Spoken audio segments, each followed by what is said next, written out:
Morning.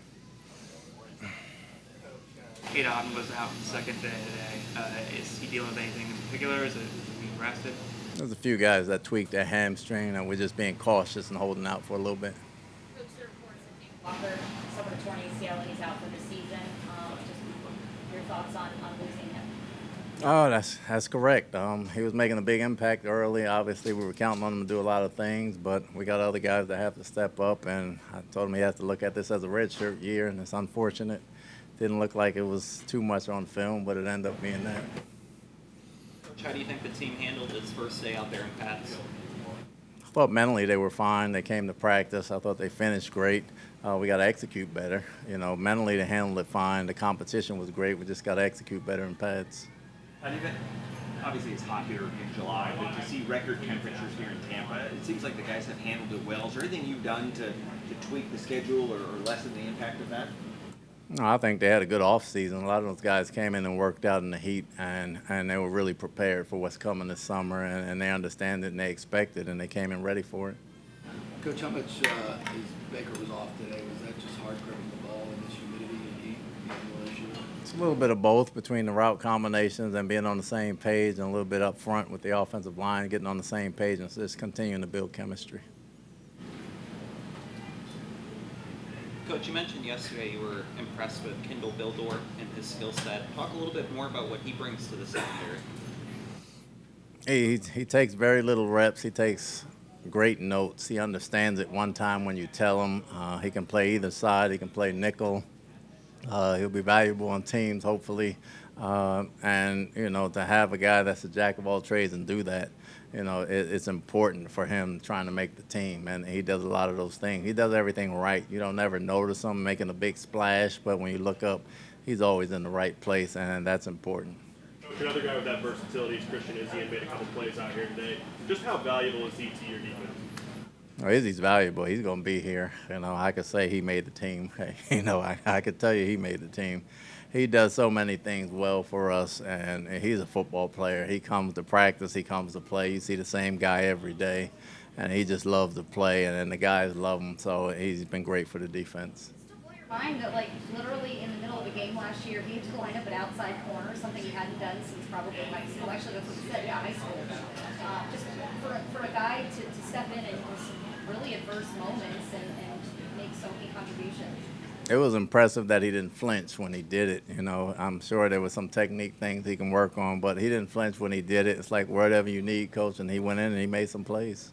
Coach, how anxious are you to see Elijah have a full season and not start the G8 ball? What would that do for him? How disruptive was that the last 2 years?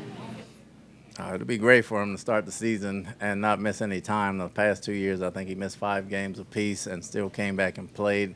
We're monitoring that every day. Obviously, can't put a handle on it. He's feeling great right now. So as time goes forward, we just got to make sure we continue to monitor the things he does and how he gets warmed up and everything else, and that it doesn't boil over into that. So that'll be very important for us.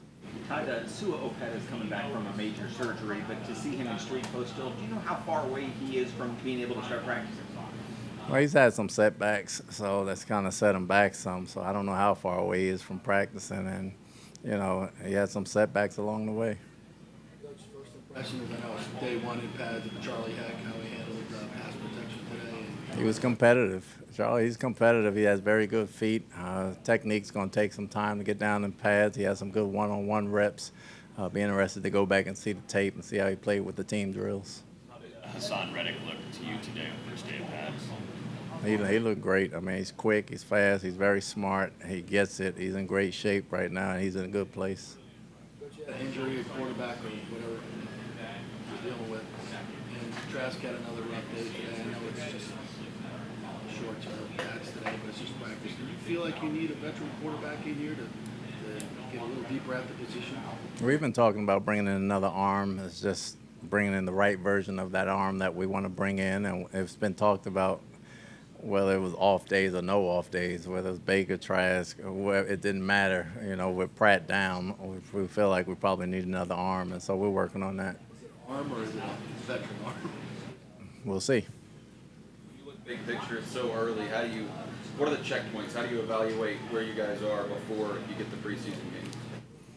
It's more of a mental thing, as far as penalties are concerned, technique is concerned, and fundamentals. That's really what you want to get down in camp, as well as the chemistry and the guys being around each other and understanding each other. If you can get that part down going into preseason, you have a pretty good feel for your team.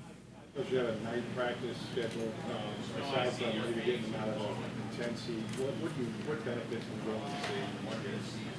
I'm sorry. What benefits from going over to the stadium at night do you get for a night practice? Other than change of venue, not much. It's really almost trying to simulate a night schedule, because we got 4 night games this year, and at least them understanding what it takes to go through a day and then come out and having to play. So that's important. And, other than that, it doesn't give them much. Plus, it's a day out of the heat to get their legs back and kind of play a little faster right now. So it was timed at a good place. Some thoughts on how our new offensive coordinator, Josh Broussard, is handling himself. You're not an easy coach to go up against in practice.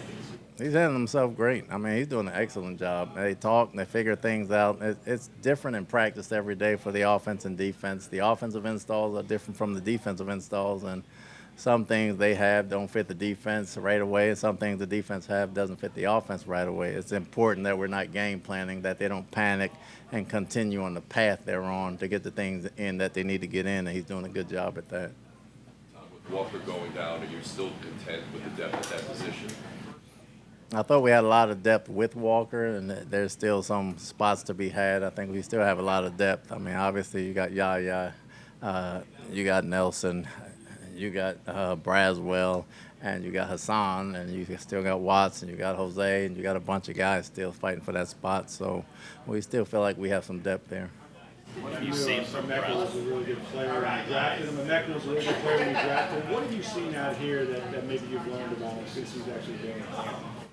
I don't know if anything surprised me, just how calm he is with everything, because he's so intelligent and he's very competitive, and he wants to do things right all the time. I tell him he don't have to do everything right, just play football, and he's been very good at that, and he's playing faster, and he looks like the guy we drafted. I have no complaints.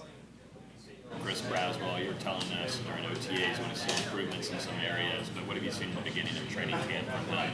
He's playing faster. He's more comfortable in the scheme. I think he's gotten a little bit leaner, if not by weight, by muscle. And he's coming off the ball a lot faster, and he's using his hands. And him and Yaya have been tied at the hip this offseason, so that's good to see.